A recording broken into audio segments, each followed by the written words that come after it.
Shalom. Bien-aimé, notre émission a pour titre « As-tu reconnu sa visitation ?» Texte de base, nous lisons dans Ésaïe 53, versets 1, 2 et 5. Qui a cru à ce qui nous a été annoncé? Qui a reconnu le bras de l'Éternel? Il s'est élevé devant lui comme une faible plante, comme un rejeton qui sort d'une terre desséchée. Il n'avait ni beauté ni éclat pour attirer nos regards, et son aspect n'avait rien pour nous plaire. Verset 5. Mais il était blessé pour nos péchés, brisé pour nos iniquités. Le châtiment qui nous donne la paix est tombé sur lui, et c'est par ses meurtrissures que nous sommes guéris.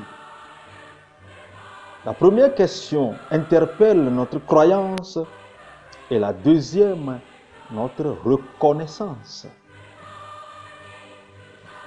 Il est clair que nous sommes sauvés par la grâce, mais au moyen de la foi.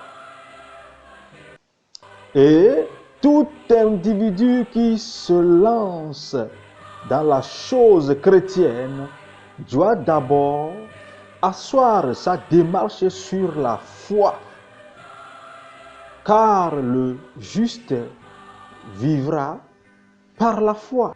Cependant, malgré les belles paroles, les beaux versets que nous véhiculons chaque jour dans les assemblées, il est aussi évident que nous comptons plus sur nos propres efforts, nos propres expériences et notre vision de la vie.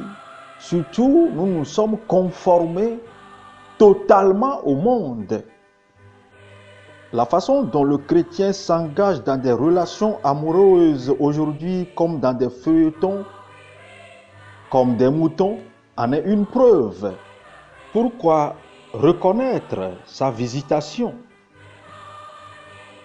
Il disait dans Luc 19, verset 44, « Vous serez détruits, toi et votre descendance, parce que vous n'avez pas reconnu le temps de la visitation. » Il ne restera plus pierre sur cette ville.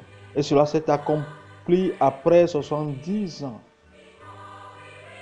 Lorsque Jésus délivra un Gadarénien d'une puissante légion, la ville forma une délégation lui interdisant de les visiter. Ainsi, on n'a plus jamais cité cette ville dans l'histoire biblique. C'est un signe de condamnation. Tout peuple, tout individu qui reconnaît la visitation du Seigneur trouve la lumière. Un changement évident est noté dans la vie de cette personne-là. Mais beaucoup ont eu la visitation des catéchèses, des religions, et n'ont jamais vu la lumière, et ont toujours gardé ces caractères difficiles et ces mentalités compliquées à corriger. Beaucoup se sont conformés et beaucoup sont confortés dans leur situation financière. Beaucoup sont confortés par leur position, leur titre et ne font plus appel à leur conscience pour corriger leur mentalité et leur comportement pour un changement vrai, véritable dans la foi. Ils se sont assoupis. C'est un refroidissement. Le parabole des 10 vierges est une représentation parfaite de l'état de l'Église actuelle. 5 sages et 5 folles.